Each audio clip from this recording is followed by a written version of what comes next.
Municipal ఎన్నికల వేళ తిరుమలలో అధికార తెలుగుదేశం పార్టీ, జనసేనకు చెందిన నాయకులు, కార్యకర్తలు రెచ్చిపోయారు.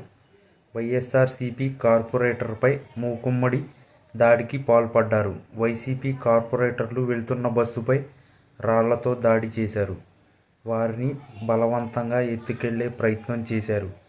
ఈ ఘటన పట్ల అటు ఉమ్మడి చిత్తూరు జిల్లాకు చెందిన వైసీపీ సీనియర్ నాయకురాలు, మాజీ మంత్రి ఆర్కే రోజా ఘాటుగా స్పందించారు.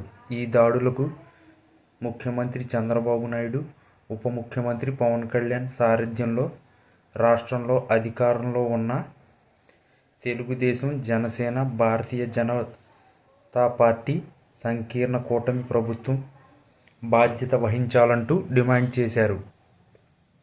తిరుమల పరువు, ప్రతిష్ఠ, ప్రశాంతతను మంటగలపడమే లక్ష్యంగా చంద్రబాబు పని చేస్తున్నారంటూ రోజా ఆరోపించారు.